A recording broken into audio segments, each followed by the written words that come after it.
madilim na kwarto. Nakapikit pero nakakakita ng litrato, mga larawan ng nakaraan.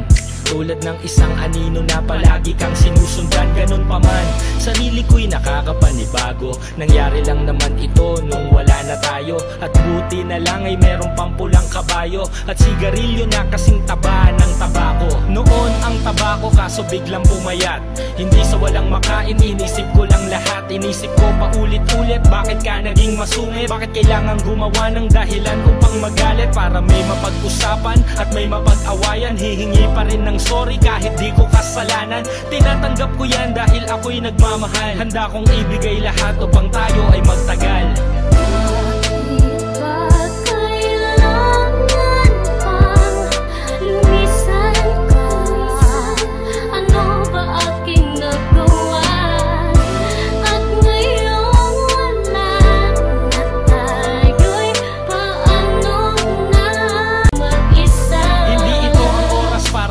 Ay magsisihan, nangyari ng lahat, ano pang dapat balikan? Di mo nga tinanggap ang mga pagpapakumbaba, kahit puro ka pa nga kung luluwas ka sa baba. Okay lang, inisip ko na lang na busy lang, kahit puro alibay lang ang nagiging dahilan. Isa na lang at magiging pangatlong beses na yan. Sino ba naman ako para hindi ka pagbigyan? Kabisado mo ang aking kilitit, pag-uugali at amoy sa kasingit-singit ang kong pag-aari. Wala ako sa iyong maitatago, wala akong hindi sinabi sa iyo na sikreto ko't baho. Ikaw ang aking kakampi na pinagkakatiwalaan, kung kailan tumino dun pa ako pinaghinalaan. May babae daw kasi nakatabi ko sa larawan, nagmahal ka ng sikat, hindi ko na yun kasalanan.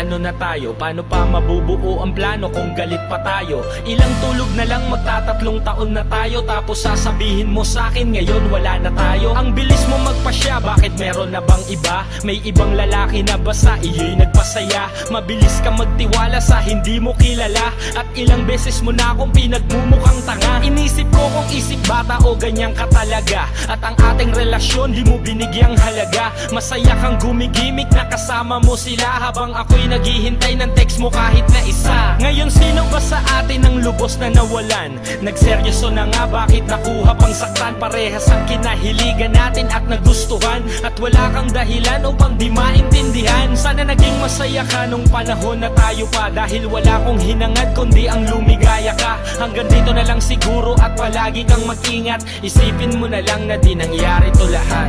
Paalam.